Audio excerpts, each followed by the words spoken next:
everyone. I'm so glad that you're able to join me today as I talk about how we can use Pear Deck in the classroom. And my goal is to really talk about how we can check in with all of our students on a personal level to get a more holistic sense of how our students are doing and to empower all the learners in our classroom to share their ideas and build their confidence. And I'll also be taking you through kind of how I set up my classroom and use Pear Deck when we are face-to-face. If you don't know me already, my name is Stacy Roshan. I am the Director of Innovation and Educational Technology at my school, and I'm also the author of Tech with Heart. If you are on Twitter, please do follow me there. I'm at BuddyXO. I'd love to interact with you and chat out more strategies there. And I also have a website, techiemusings.com, if you are looking for any additional resources. So we have to start with a warm-up because that's what I do in the classroom. And while you won't be able to join my Pear Deck live with me today, you can do a little check-in with yourself or tweet out an answer or just join in on the YouTube chat. So let's go ahead and get started with a quick check-in. Personally, I'm doing great. I'm so pumped to be sharing and learning with you all at Pear Fair PD. If you want to tweet with us, use that Pear Fair PD hashtag and maybe tag me so that I can say hi. Moving on, what are you hoping to learn today? Again, I won't be able to customize my talk based on the responses here, which is usually a big goal of mine when I ask this type of question. But I think it's still worth asking so you can do a little self-check-in so that you can get the most out of today's session. When I do yoga, for example, I typically start by setting an intention for my practice. And that simple act can really transform our experience and what we gain from the time we spend on our yoga mat. So I hope by starting with this question to you today, it can help you connect with the session and maximize what you will walk away with. Now, if you know me, you know that I love Pear Deck. And one of the biggest reasons that using Pear Deck has transformed my classroom is that it allows me to check in with my students on a personal level, again, to get that holistic sense of how each student is doing, to empower all learners to share their ideas and build their confidence. It encourages students to see mistakes as part of the learning process and foster some really powerful peer-to-peer learning. I hope that throughout my session today, you'll see how I've been able to use Pear Deck to achieve these goals. The first thing I want to emphasize is the ability to provide all students a safe space to share their thoughts and ideas. In a snapshot, we can see what the whole class is thinking. And with Pear Deck, names are not attached, so we can talk about the various responses without calling any one individual student out. And I think that is really powerful. Speaking as an introvert and as a person who needs time to process before responding, I have felt unable to make my voice heard.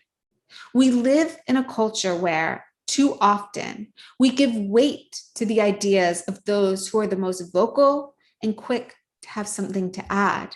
In using Pear Deck, I've been able to shift this in my classroom by providing a platform for all the different types of voices and learners in my classroom to respond in a format that is best for them, and for us to be able to celebrate all the different ideas that are coming in instead of just calling on a couple of students. For me, as a math teacher, a real game changer was pairing up Pear Deck with a Wacom Tablet in my classroom. I actually have a class set of Wacom tablets, which I got back in 2013, and students plug that tablet into the laptop that they're already bringing to class. And when they have the ability to write with an actual pen, that's really transformed what I've been able to do with my upper level math classes. Now, one of my favorite things about using Pear Deck here is that I can see students responding in real time. This gives me so much insight into how students are thinking through problems.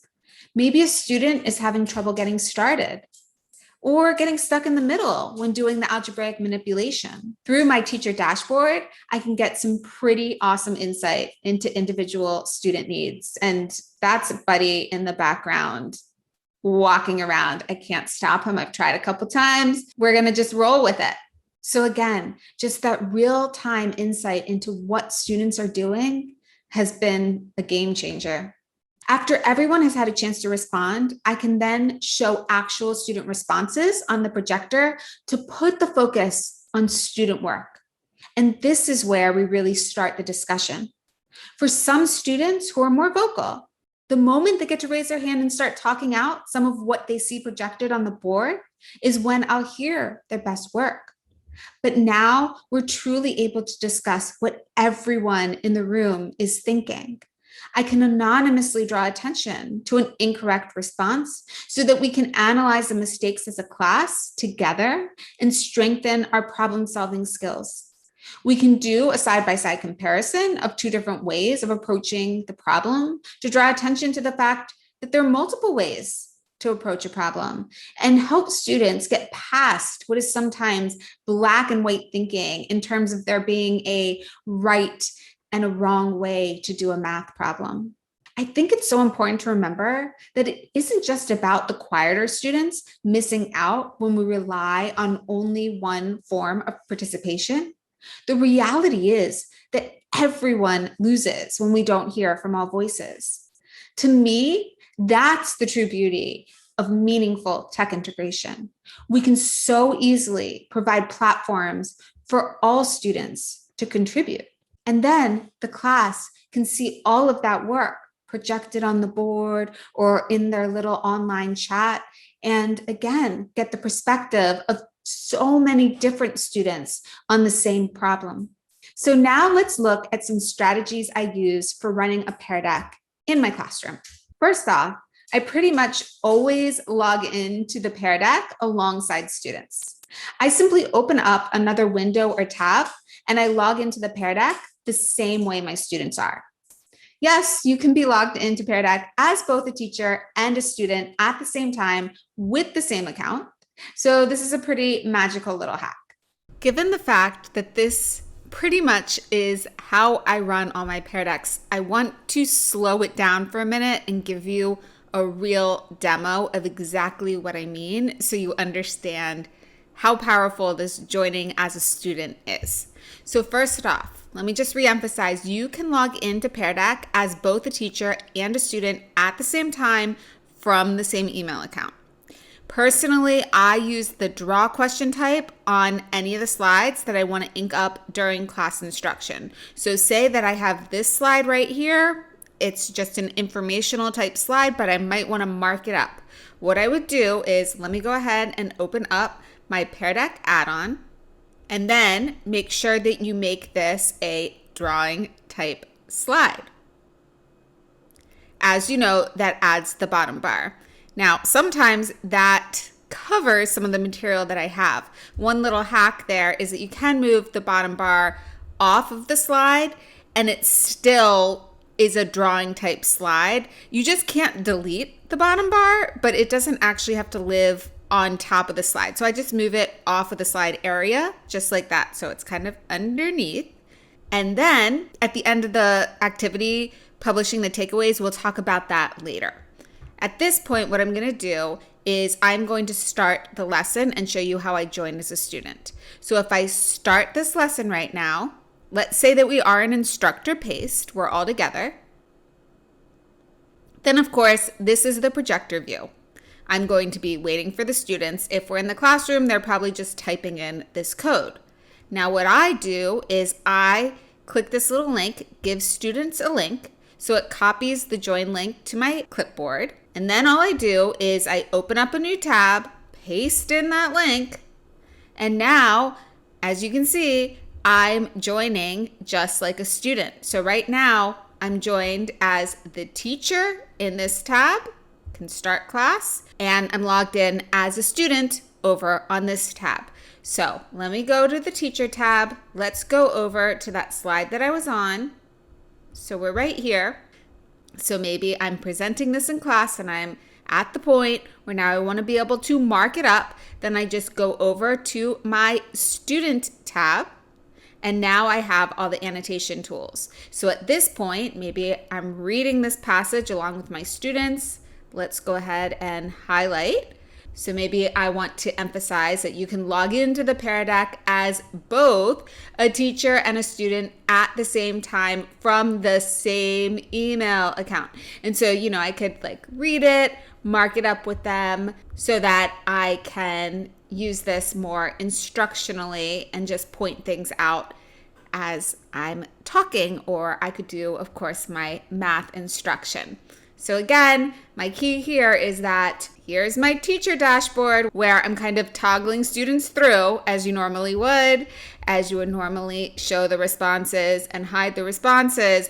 The key is that you grab the link, so I could grab it again, give the students a link, and that same link that you're giving students, you actually open up another tab and you just paste it in. Don't need to be logged in with a different email account, so don't worry about anything.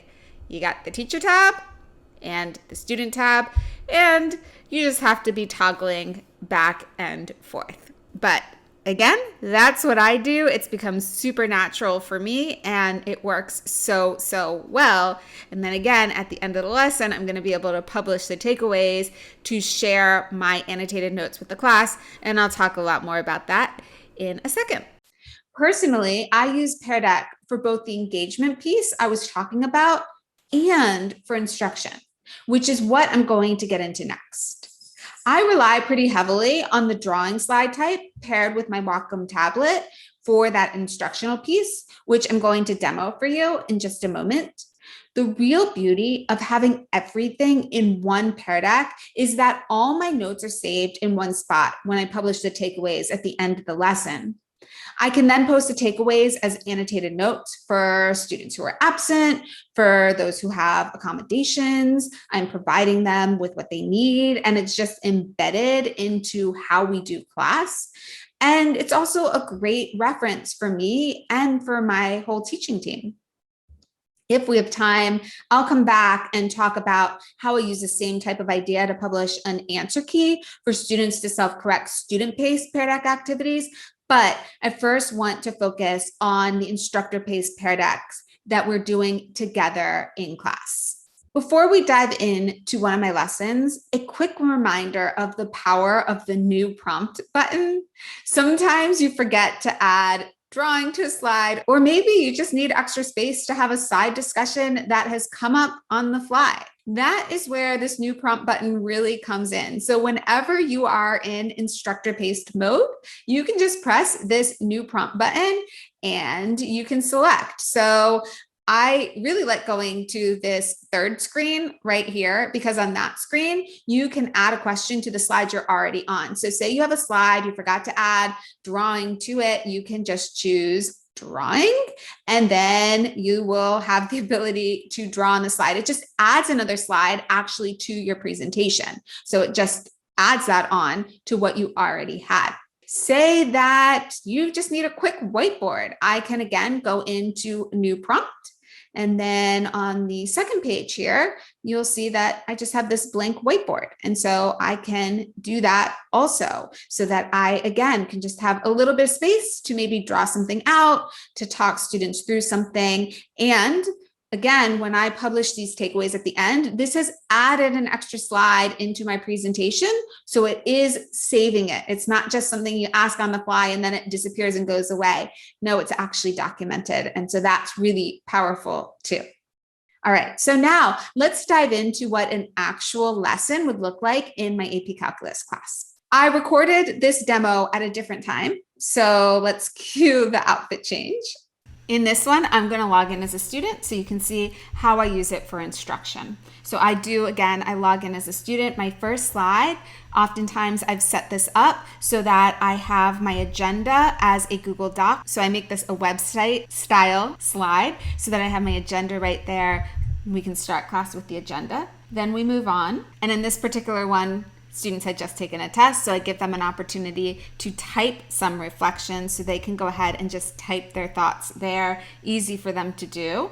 on their laptop. Then I'm asking just a general question in this one. Go ahead and talk about a win. I love to ask students how they're doing before class starts. So start with something a little bit non-calculus specific before we dive into the calculus, just to make sure they're good. And then in this particular one, I asked them what's on their mind, if they had any questions to start, so that I was sure that I was addressing their needs for the day. After that, we dive into a little bit of a warm-up. So this is a draggable question type. So students would just drag the dot to answer the question. Then we could talk about that as a class, and I would showcase the responses on the board and talk about it. But again, I'm just taking you through my slides today and kind of my thinking. So then we do a warm-up, and again, this is one, because students have a tablet, they're able to write out their answer to this on the actual Pear deck. But if you didn't have tablets, you might just have them write their final answer with the mouse or get them some multiple choice options. You would have to structure it a little bit differently than I have. But what I want to show you is that from there, after I have students do some warm up, I actually dive into a lesson portion of class where, even though this is a Pear deck that all students have joined, I'm just writing at this point. So this is a slide where only I'm going to be writing, and students would just watch me write, but I like to keep everything in one place. So I want this all stored in one Pear deck. So instead of turning their attention back to a whiteboard or a different application, I do it all in Pear deck. So I ask students, just watch me. They don't write during this. If they want to write and take notes at the same time as me, that's their option. However, I really focus on using Pear deck as a teacher in this moment. So again, you have to be logged in as a student to have the writing tools, because logged in as a teacher, it looks like this screen right here. So you don't have all of those drawing tool options. So that's why you have to be logged in as a student. And at this point, then I can just draw and we can have a class conversation. So that's where we really talk about, I ask them, kind of help me identify what the A plus H in this case might be.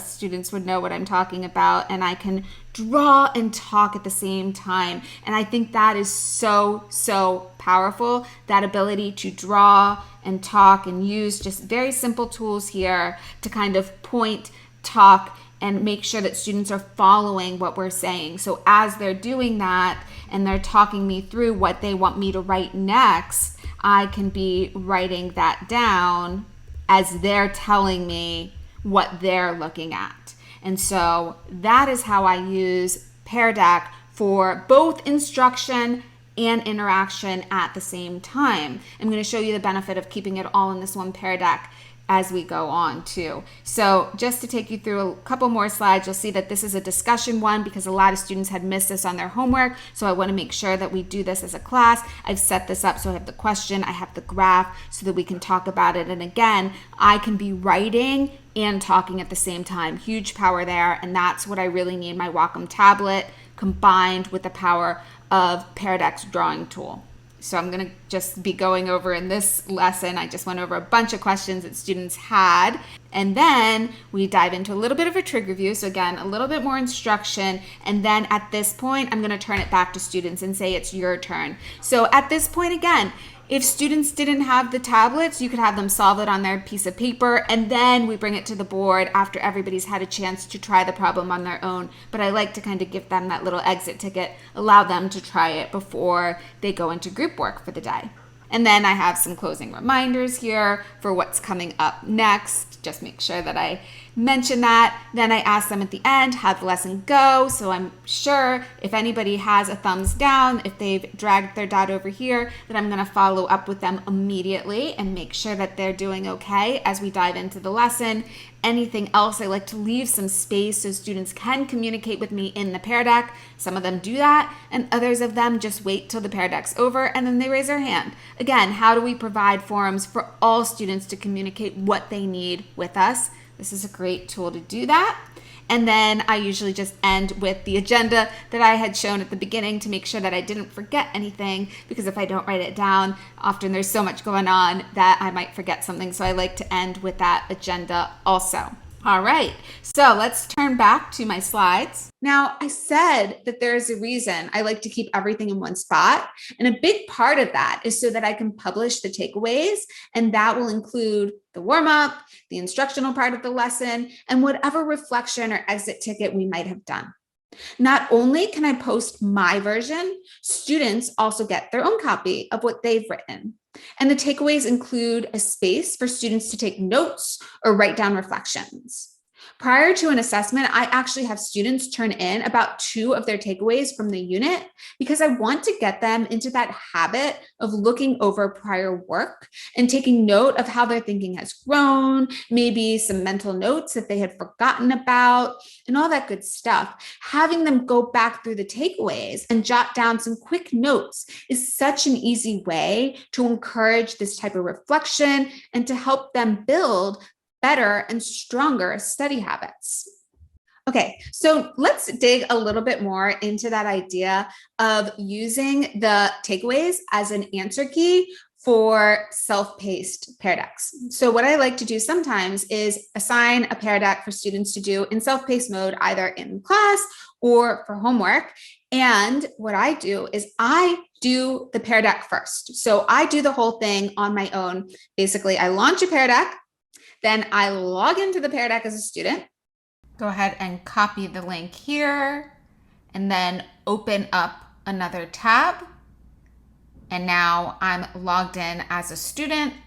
I complete it, just pretending I was a student, write in all my answers, and then I end the session and publish the takeaways. Now, the only person who was in that session was me, myself, and I save that. Then I have all my students do the self-paced Paradox. So I launch a different session. Okay. So I launch a separate session for students to now do. They complete the activity. They all turn it in. The next phase of the activity is self-reflection. So after I close the Paradox, then I give them the answer key. And that answer key is the takeaways that I had saved for myself. Now I give them the share link, and then they're able to view my answers, compare that to their own takeaways. At that moment, they self-correct. So they make any corrections just in the notes in their takeaways that they have so that they can self-correct. You can also reopen the Pear Deck itself so that students can revise the Pear Deck right in the Pear Deck itself. It depends on kind of how you want to see things. If you want to see what they did originally versus the revisions they made, then it's great to publish the takeaways. But if you just want to grade one thing, you can just reopen that Pear Deck session so that they can make corrections on the Pear Deck. You didn't even need to close it in the first place. Now, the reason I like to do this is, first of all, it saves a lot of time for me, a lot of grading time, because I'm having students do that first level of check. I'm not grading their work until they have self-corrected their work, until they have made any revisions. They're also learning so much in that process of making the revisions on their own. They're doing that self-check, that self-assessment. So I do guide students through this, but this has been a really fantastic way for me to give assignments. Again, the first phase is that they try it on their own. Then I give them that answer key that I had made as the second phase. They go through and make any revisions. And then only after they've made the revisions do I give them a final grade. So it makes things much more efficient for me because they've already had time to self-correct. And I'm also putting more ownership on the student for them to kind of take charge for their learning. And I write my answer key in great detail so students can learn from that. So if they were stuck on something originally, now they can get themselves unstuck. Again, like, how do we provide resources for students to truly be resourceful in their learning? I think this has been one of the ways that I've really been able to do that. So again, this is more of a self-paced Paradox that we might do in the classroom or for students to do at home for homework. As we wrap up our time together today, I want to end with a quote that I start my book with. How can we shift from a first is best culture to one that sends the message that everyone's voice matters and that everyone has the potential to excel in the classroom? I hope that this talk has sparked some ideas for how you will continue to leverage technology to provide a variety of platforms for students to share their ideas. Now, the final thing, let's do a little bit of a wrap up and an exit ticket. Of course, I need to give you a moment for reflection here. So let's close with a couple of prompts. Again, you can just do a self check here, but if you want to tweet with us, please use the hashtag PearFairPD and you can tag me. You can also chime in on the YouTube chat. So my first question is, what was a standout moment from this webinar?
And now I'm going to take a little bit of a longer pause to allow you to reflect forward.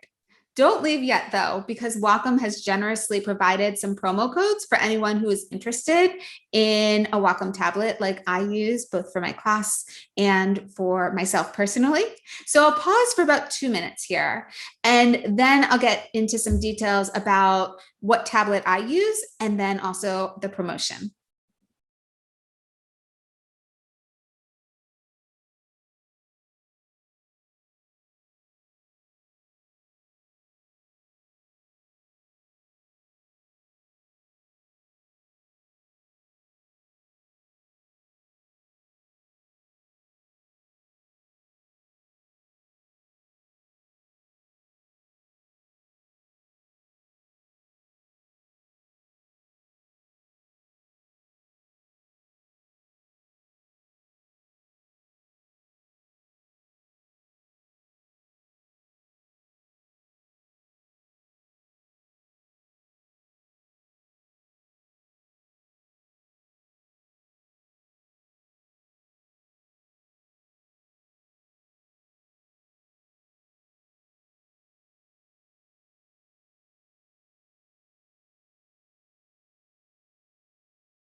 Okay, so let me just give you a little bit of background about the different types of tablets that Wacom has. So first of all, there's the pen tablet, and that is the blank slate style tablet. So I have two of them with me right now. So this is the one by Wacom, the one with the red backing, and this is their newest product. This is the small size of it, which I love for its portability. There's just one plug that you plug in to your laptop or your computer. And this is Chromebook compatible, works with a PC, works with a Mac, and it's a great solution. If I was getting a class set of Wacom tablets, this is absolutely what I would be getting. Now, it is a blank slate style, so you have to look up at your screen to be writing. It is something that I find that you get used to. There's a little bit of a learning curve, but it's been great for me and my students. This is exactly what we use. Well, we used Wacom Intuos because this wasn't released yet, but this has the lowest price point, and this is absolutely what I would get as a class set. You can rotate them around your class and everybody can use them. The other type of a pen tablet is the Wacom Intuos. Again, this is a small size. It does come in a larger size also. I like the small one for its portability. And what's nice about the Intuos is that there's a Bluetooth version of this. So this one you can connect via Bluetooth. You wouldn't need to plug it in. So if you want to be able to walk around the classroom, this is a great solution because you can walk around the classroom wirelessly. Again, you would need to be looking up at your projector because this is just a blank slate, but the handwriting on it is unmatched. It is fantastic. It feels so natural. It feels so great to write. So this is a great solution. And this is what I use in my classroom if I want to be able to walk around. Now, the last one is the one that I was using in my demo, and that is the Wacom One. And so I'm going to hold it up unplugged right now so that it's easier to hold up. But this one does need to be wired and it needs to be plugged into a wall too. And you can see it is much, much bigger. So this is like the size of a laptop screen, 13 inches. And it's also a display style tablet. So it works as a second display. And so that's really beautiful. I have it unplugged right now, which is why you don't see it as a second display, but it's really nice. I use this to make all my flipped classroom videos. You just need to be plugged in. So if you can be plugged in your classroom, that is what I would get. It's of course more expensive, but again, it's something that's going to last years and years and years, and you can plug it in and use it with whatever you're already using. So that's why I love it. And again, the handwriting experience is really unmatched. I don't just use it for my Pear Deck. I use it to create video lessons. I use it for all of my lesson planning because I just write everything electronically so that then it's searchable. If you're using the right tools, you have OCR recognition, which searches through handwriting. So I have all of my lesson plans, all documented, all searchable, all accessible anywhere. And I use my Wacom tablet to be able to handwrite. So let's get into that promo code. So this promo code is actually valid until the end of the year. You do need to buy it from the B&H store, and you would just use promo code Wacom Stacy, and you can get $50 off the Wacom One, which is that display style one that I was showing, $15 off the small Intuos with Bluetooth, or $20 off the larger one with Bluetooth. And then if you want to get the Intuos small without Bluetooth, or the one by Wacom, which is the one with the red backing, that is $10 off. So I hope this can potentially be helpful. That for me has been a big game changer. And so again, I just want to share what's worked for me in my classroom because I've played with a lot of different things over the years. It took me a long time to find the right tools that match, that work together. Now that I found it, I just want to be able to share it forward with you. I also have a lot of resources for using Pear Deck in your classroom. And so you can find all those on my website, which is techiemusings.com. If you just look at the videos and tutorials tab, there is a little sub tab that's called Tech Trainings, and you'll see on there all of my resources. These are all video tutorials on getting up and running with Pear Deck. And with that, I'm going to say thank you so much for joining me today. I hope that you learned something new in this session. I hope that you were inspired. I hope that you were excited by what you saw. Again, if you want to reach out, you can reach out on my website. Through Twitter is the best. If you use Twitter, I'm at BuddyXO again. And I really am wishing everybody a really great school year ahead. Thank you so much for joining me today. Have a great rest of Pear Fair PD and your summer. Bye.